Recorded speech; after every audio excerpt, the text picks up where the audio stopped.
Hoje eu vim aqui falar para vocês sobre 6 coisas que você não deve fazer no Japão. Se você já vive no Japão, muito provavelmente você deve saber, mas se você não vive, fica aqui então, né, dicas para você de coisas que você não deve fazer aqui neste país, porque os japoneses não possuem estes hábitos de forma geral, tá bom?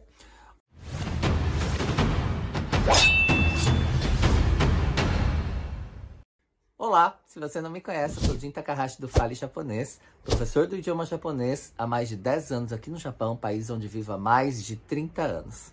Tenho canal no YouTube, Facebook e Instagram, onde eu levo um pouquinho sobre a cultura, hábitos, história do Japão e também sobre o idioma japonês. Fique à vontade para me seguir, ativar o sininho, se inscrever, enfim, tudo que você precisa fazer para receber as notificações dos meus vídeos novos quando eu posto aqui nas mídias sociais do Fale Japonês e também das lives que acontecem todas as segundas-feiras, 20 horas horário de Japão e 8 horas da manhã horário de Brasília. Uma das coisas que eu já quero começar dizendo de cara, que talvez você não saiba, até mesmo para quem vive aqui, porque eu já vi muitas pessoas fazendo isso, é passar no meio do torii, que a gente chama, que são aqueles portais ou portão, não é mesmo? Que ficam nos templos, tanto shintoísta quanto budistas. Então você não passa no meio deles quando você adentra o templo, ou até mesmo quando você sai do templo, tá? O correto é você passar na lateral. Você pode até passar, tá? Do lado interno do torii, que é esse portal. Portanto, você deve passar meio que na lateral, nunca no meio. Tanto do lado esquerdo quanto do direito, né, indiferente. Porém, que seja na lateral ou do lado de fora de preferência, se houver como. Existem alguns, né, torii, que são esses portões aí, que às vezes não dá pra gente passar do lado externo, né, do lado de fora. A gente obrigatoriamente tem que passar no lado de dentro, dependendo da proporção, dependendo de como ele foi construído, não é mesmo? Está ali naquele local. Mas enfim, tenha isso em mente, porque de forma geral, tá? A parte central do torii, ela seria uma parte específica para a passagem dos deuses, vamos falar dessa forma, das santidades, das divindades, digamos assim. Eu digo isso porque no Japão tem muitas divindades, dependendo, né, quando a gente está falando do shintoísmo, por exemplo. Este vídeo não é para falar sobre isso, mas só para que você possa entender isso neste momento, tá bom? Eu vejo, inclusive, japoneses não respeitando esta regra de passagem no portal, tá bom? Ou no portão, não sei qual é a melhor palavra para dizer aqui, acho que é um portão, não é mesmo? O portão do templo. Então, pode ser, tá, que você veja japoneses fazendo isso, passando no meio. Às vezes, por falta deste conhecimento, é possível, tá? Tem muitos jovens que hoje não ligam muito para essas questões religiosas e costumes e tudo mais. Pode ser também que você veja, tá? Mas, de forma geral, os mais conservadores irão perceber caso você não respeite, digamos, essa regra de conduta ao passar por um portão aí em um templo shintoísta ou budista, tá bom? Acredito eu que devam fazer vistas grossas também, mesmo que os incomode, porque, de forma geral, um estrangeiro ele não tem obrigatoriedade, não é mesmo? De saber, não é obrigado a saber desses detalhes. E, às vezes, a grande maioria das vezes, são turistas, enfim, e querem tirar foto, né, no meio de um portão, de um templo, com os braços abertos, essas coisas todas. Até mesmo o japonês faz isso, tá? Os jovens eu vejo, às vezes, fazendo em determinados lugares, como em Kyoto, por exemplo, em alguns templos que são famosos e tudo mais. Mas, só para que você saiba que não é correto, tá? Porém, não é assim tanto, não é levado a ferro e fogo por muitas pessoas. Outra coisa, já que nós estamos falando de templo, sabe quando você entra no templo, tem aquele espaço onde tem água, né? Geralmente é uma água corrente que passa por ali, e tem aqueles gravetos, não é mesmo? Aquelas hastes com uma canequinha, né, na sua extremidade, que de forma geral é feita de bambu, né? E você tem essa haste que fica ali, é bem comprida, inclusive, que fica ali depositada, né, naquele local onde tem água, tá? Esta água não é para ser bebida. Não se bebe esta água. Eu vejo muitas pessoas estrangeiras bebendo, às vezes está calor, não é mesmo? Está indo visitar um templo em algum lugar, aproveita porque a água é muito fresca e fica ali corrente, né? Dá uma ideia de que você pode pegar dali e beber a água. Realmente, muito provavelmente é uma água potável. Porém, não se bebe porque aquela água é para você lavar as suas mãos. Existe todo um ritual para fazer isso, para lavar as mãos, tá? Não é o caso aqui agora mesmo, porque eu não tenho para mostrar, ficaria difícil para mostrar isso para você aqui neste vídeo. Mas observe, tá? Os japoneses à sua volta, caso você tenha alguma dúvida e veja como fazer isso, ou pergunte como fazer isso no momento em que você estiver em um templo. Aqui no Japão tem muitos templos, não é mesmo? Tem templos que são muito... são históricos, não é? São muito gigantes, digamos assim, em termos de significância para a religião. Então, é importante que você entenda determinados detalhes de comportamento. Esses são dois que eu vejo as pessoas fazendo às vezes, tá? Outra coisa que muito provavelmente você deva saber, mas eu vou deixar aqui neste vídeo também, é entrar em residência, né, de qualquer pessoa, até mesmo a sua, de sapatos, tá?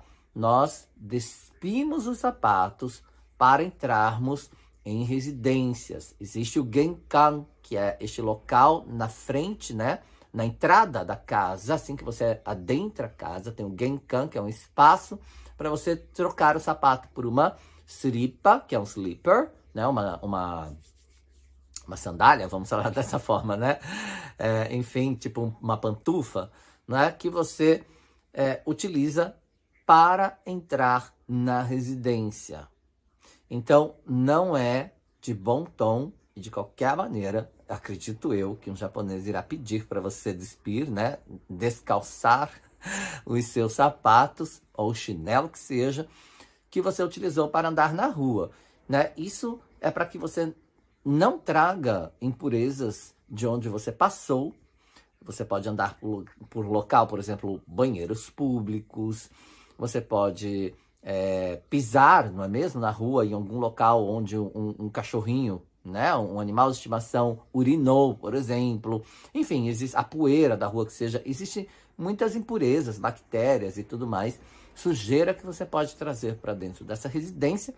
E este ato serve para que você mantenha esta casa limpa e não traga impurezas para dentro dela. Então é uma falta de respeito muito grande você entrar calçado, com qualquer calçado que seja, em uma residência no Japão.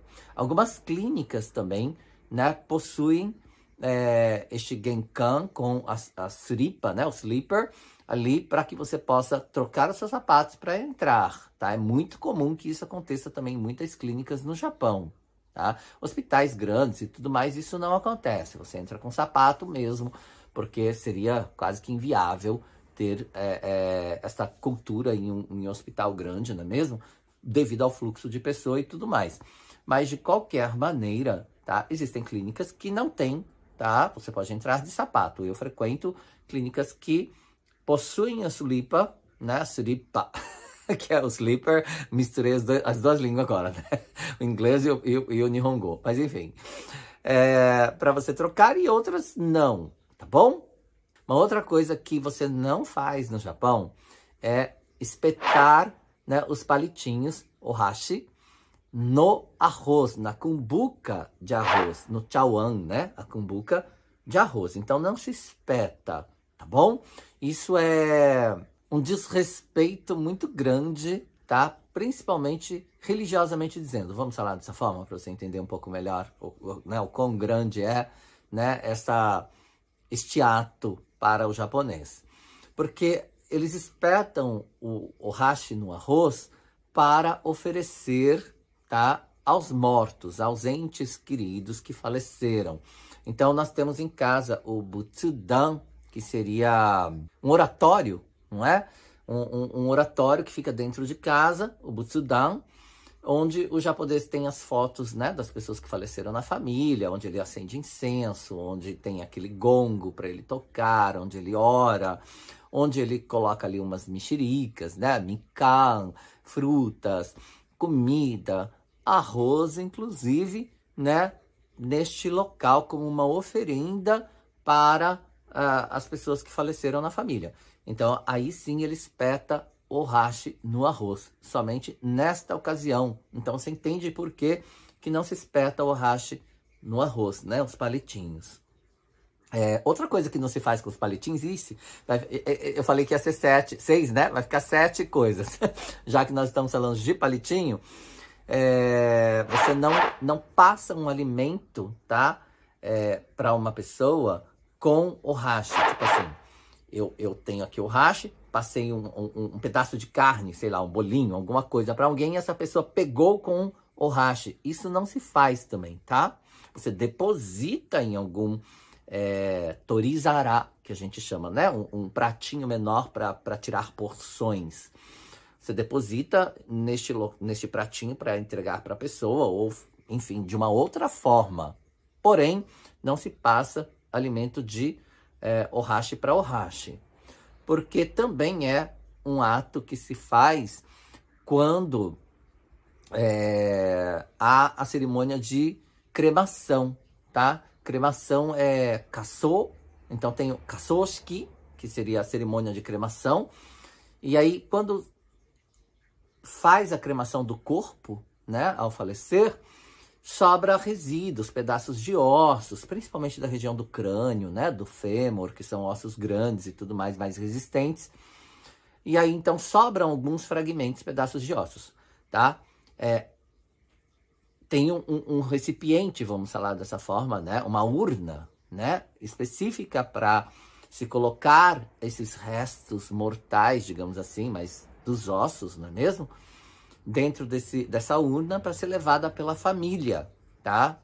Depois, obviamente, ela terá o seu destino e tudo mais, não é o caso deste vídeo aqui. Enfim, vamos falar disso em outro momento, só para você saber a questão do hashi, tá? Então, quando a família se reúne, né, para coletar esses pedaços de ossos que ficam depois da cremação, eles passam um pedacinho, esse pedaço, vamos supor que seja o osso aqui, tá? Esse pedaço de osso que restou ali, de um hashi para o outro.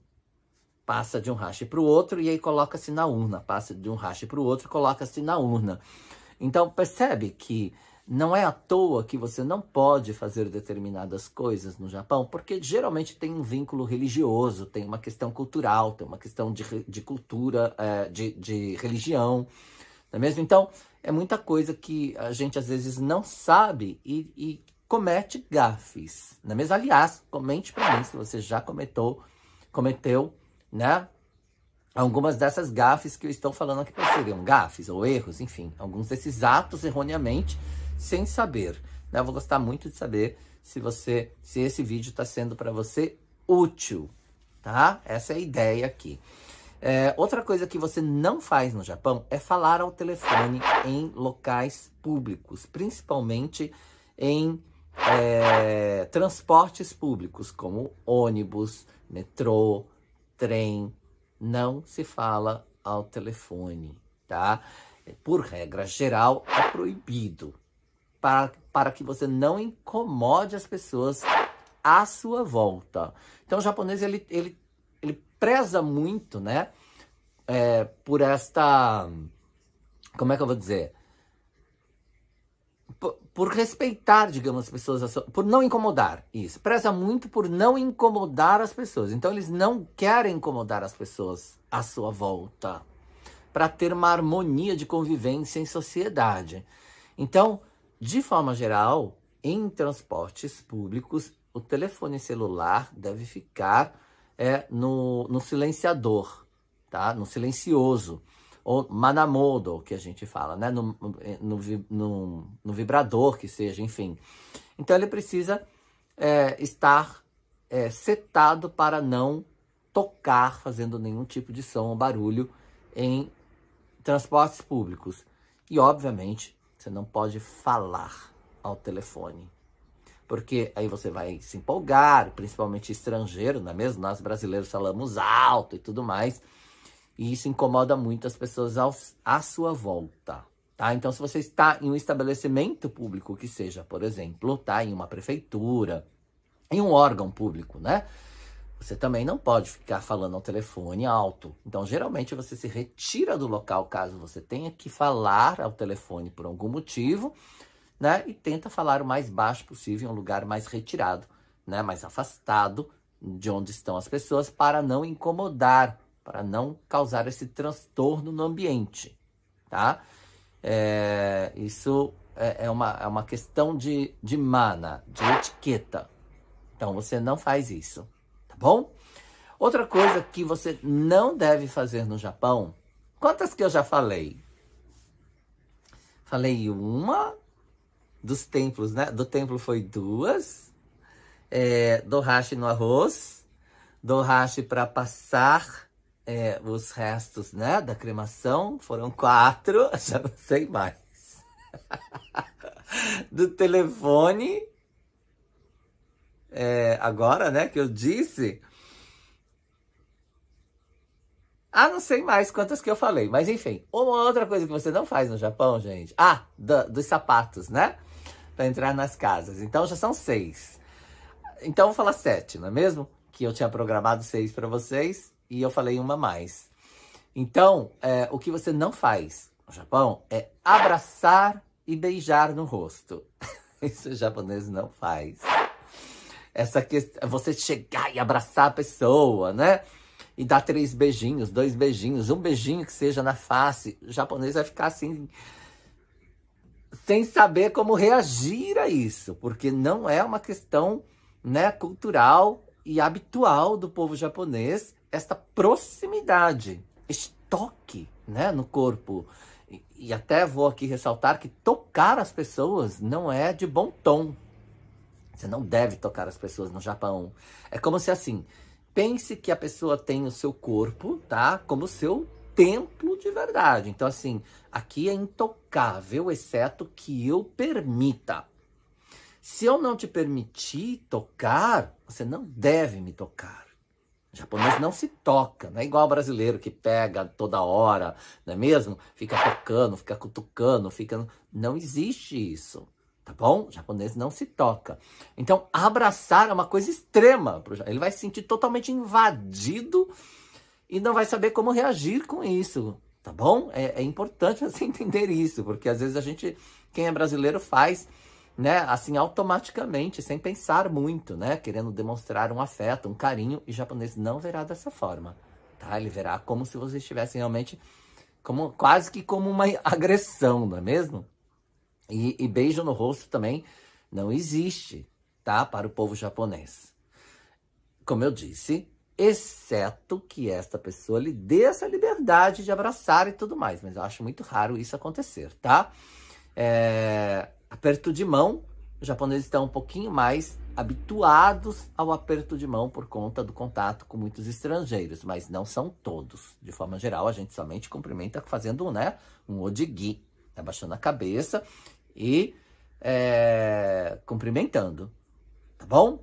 Quando eu fui intérprete, participei do grupo de intérpretes e voluntários nas Paralimpíadas aqui no Japão, o grupo de japoneses que se reuniram, né, para este fim, para dar esse suporte e tudo mais, tinha os organizadores. Eu cheguei a conversar com eles, é claro, que eram da prefeitura local aqui e tudo mais, e eles me disseram que estavam, inclusive, dentro desta organização, treinando as pessoas, os japoneses, ao abraço. Olha que louco, né? Isso foi antes da pandemia, antes da possibilidade de uma pandemia, não é mesmo? Que foi quando as Olimpíadas e Paralimpíadas iriam acontecer em 2020. E aí eu acompanhei, né, alguns atletas brasileiros aqui na aclimatação em 2019 e não tínhamos ainda, né, tudo isso acontecendo no mundo. Então, nesta época, me falaram que estavam, inclusive, né, treinando, se preparando para o caso de algum atleta, alguém viesse abraçar, viesse, enfim, porque eles sabiam que os brasileiros tinham este hábito e já estavam meio que se preparando para que isso acontecesse em algum momento, para eles não, para saber como reagir. Olha só, isso foi tema de um treinamento para as pessoas que queriam trabalhar diretamente com os atletas olímpicos e paralímpicos aqui no Japão, justamente porque era uma questão habitual, né, do brasileiro de forma geral. Estou falando de brasileiros porque a cidade aqui onde eu vivo foi a Host Town, né, que recebeu os atletas paralímpicos aqui para fazer aclimatação e tudo mais. Então, eles já tinham este conhecimento, né, por conta do convívio com a comunidade brasileira, de que o brasileiro tinha este hábito. Então, assim, já estava no cronograma esse treinamento de como abraçar, olha que louco, não é? Chega a este ponto de precisar de um treinamento para isso, porque o povo japonês não está habituado com este contato muito próximo. Então, se você pretende vir ao Japão, né? Se você pretende morar no Japão, ou se você mora no Japão, não é mesmo? Quem mora aqui já há muito tempo já deve entender tudo isso que eu estou falando, tá? Se você mora aqui e não sabia de algum item que eu mencionei, coloque aqui nos comentários que eu vou gostar muito de saber, né, até onde a minha informação está sendo útil para você que mora aqui ou que não mora aqui. Se você pretende vir para o Japão e não tinha este conhecimento também, se este vídeo foi útil para você, se você gostou da informação, se foi bacana saber, me coloque aqui, né, nos comentários para que eu possa saber e fazer outros vídeos, né, falando sobre esse assunto. Se você gostaria, né, que eu abordasse um outro assunto, coloque aqui também qual assunto você gostaria que eu abordasse para trazer vídeos assim explicativos para vocês, porque eu vou gostar muito de saber e vai ser um prazer imenso poder ajudá-los a entender um pouquinho melhor, né, não somente sobre o idioma, mas também sobre a cultura e os hábitos do povo japonês. Tá legal? Muitíssimo obrigado e a gente se vê em outros vídeos. Ficou longo, não é? Mas enfim, assim eu sou. Não consigo dar a informação pela metade. Mesmo porque eu até tentei fazer rápido, mas foi impossível. Já, né?